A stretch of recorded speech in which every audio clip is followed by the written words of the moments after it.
Punjab text book board class 10 physics के unit number 14 alternating current के numerical problem हम आज स्टार्ट करेंगे। बिस्मिल्लाहिर्रहमानिर्रहीम। अस्सलाम वालेकुम। Numerical problem 14.1। A current of 3 milliampere is flowing through a wire for 1 minute.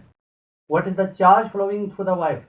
Suppose यहाँ पर एक वायर है, इस वायर के अंदर करंट जो है 3 मिली एम्पियर फ्लो कर रहा है और ये जो 3 मिली एम्पियर तकरीबन 1 मिनट तक ये फ्लो करता रहता है।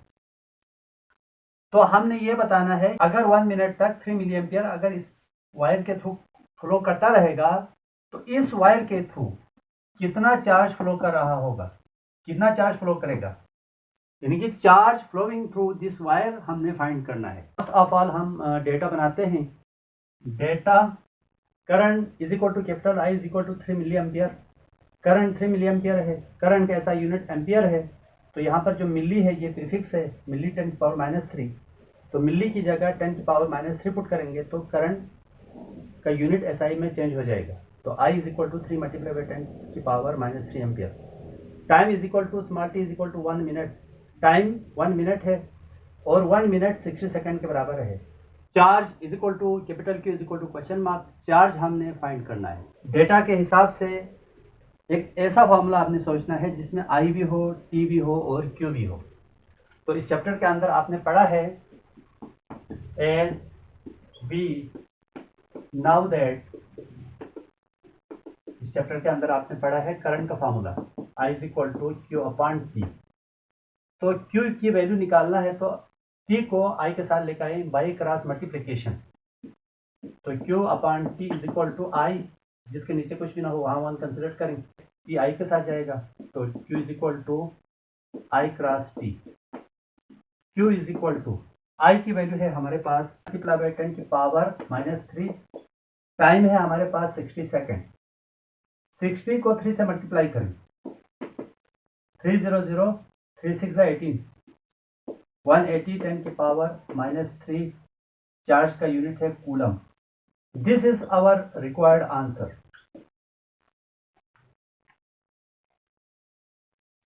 रेजिस्टेंस फॉर ड्राई स्किन, खुश्क जो जिल्द है उसकी जो रेजिस्टेंस को हमने कैपिटल R1 से शो किया है, ये 1 लाख ओम है। Current is equal to I1 is equal to question mark.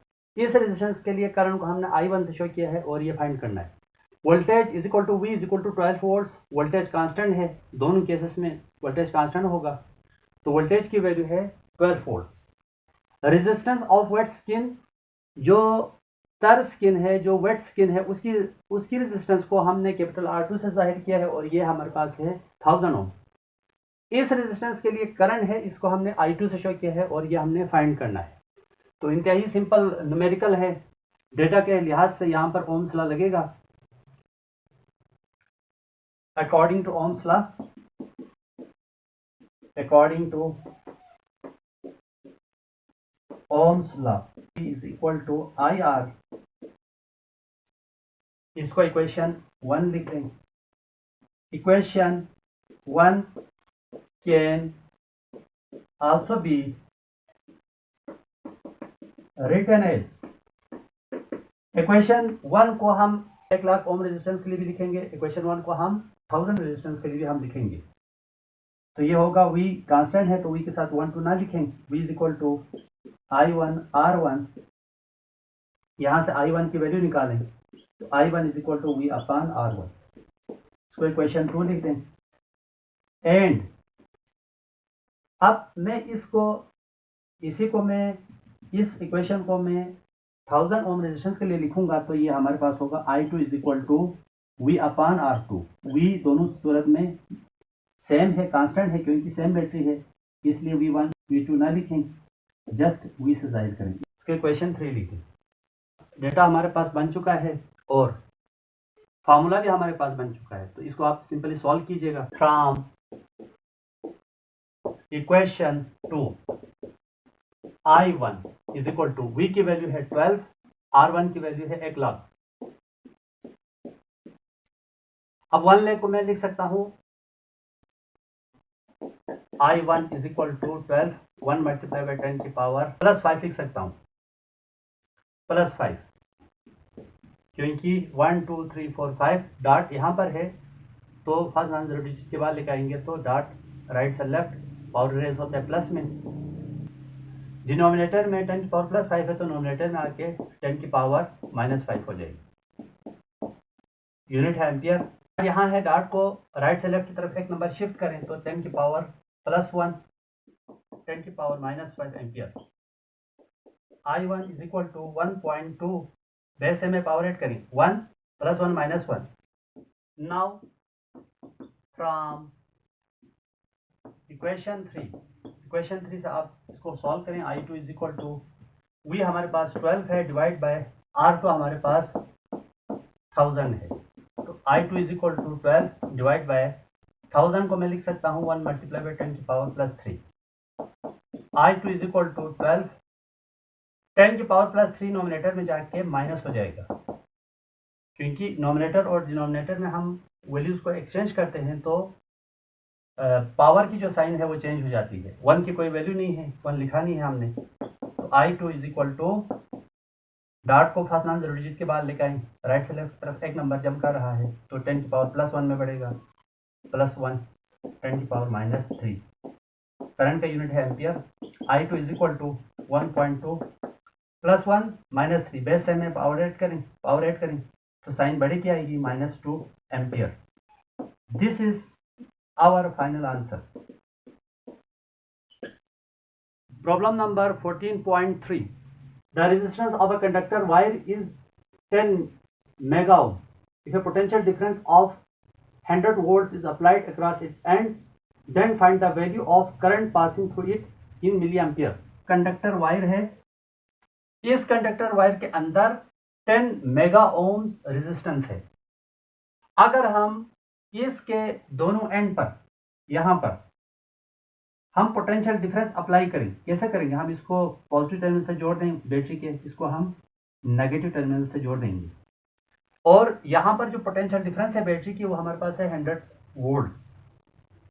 तो इस कंडक्टर के थ्रू मिली एम्पियर में कितना करंट फ्लो हो रहा होगा, कितना करंट फ्लो होगा, यह हमने फाइंड करना है।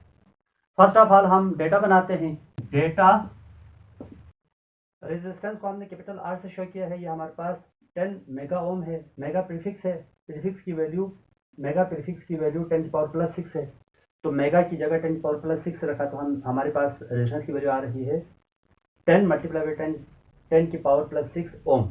Voltage is equal to capital V is equal to 100 volt, voltage को कैपिटल V से जाहिर करते हैं और ये 100 वोल्ट है। Current in milli ampere is equal to capital I is equal to question mark. Current को हमने मिली एम्पियर में फाइंड करना है। हम जानते हैं करंट का जो ऐसा यूनिट है वो एम्पियर है, हमें इस चीज़ की आदत है, हम वैल्यू को एम्पियर में निकालते हैं, लेकिन यहाँ जब न्यूमेरिकल के अंदर उन्होंने कहा है तो एम्पियर को मिली में चेंज करना ज़रूरी होता है। अगर आप मिली में चेंज नहीं करेंगे तो एक नंबर आपका कट सकता है, तो लिहाजा जब आप आंसर लिखते हैं तो एक दफ़ा दोबारा क्वेश्चन पढ़ लिया करें, ताकि आपको पता चले कि आंसर को हमने किस में तब्दील करना है। फिर 99% हमने सिस्टम इंटरनेशनल में ही करना होता है। कभी कभार हम सिस्टम इंटरनेशनल से बिग यूनिट या छोटे यूनिट के अंदर हमने चेंज करना होता है, तो इस चीज़ का आपने ख्याल रखना है। तो मिली हमारे पास है 10 की पावर -3, तो आंसर के अंदर हम -3 लाकर -3 लेकर आएंगे, तो फिर वहाँ पर -3 की जगह हम मिली पुट करेंगे, तो हमारा आंसर जो है ना ऑटोमेटिक मिली में चेंज हो जाएगा। तो R भी है, वोल्टेज भी है, करंट भी है। सो डेटा के लिहाज से यहाँ पर जो ओम्स लॉ लगेगा, यहाँ पे लिख लीजिए according to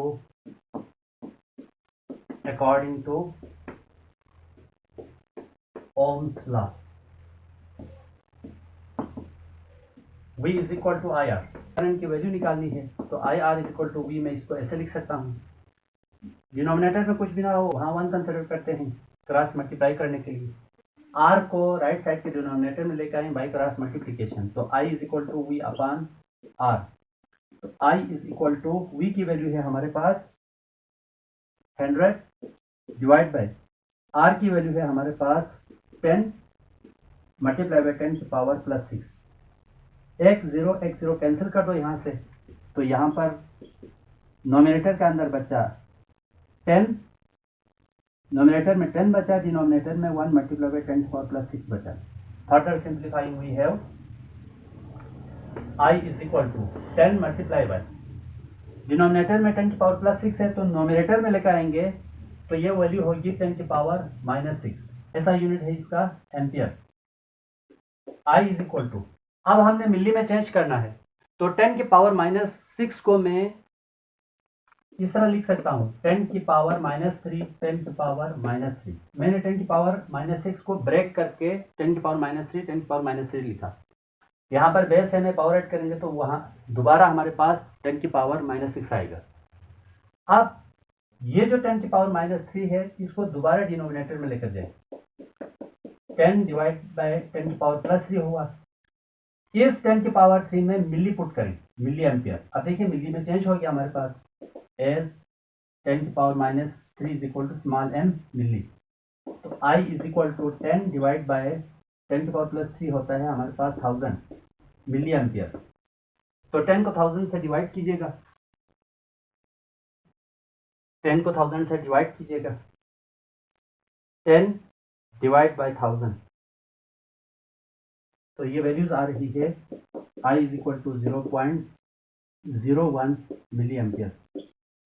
this is our final answer. ये हमारे पास आंसर आ गया, मिली में चेंज हो गया हमारे पास आंसर।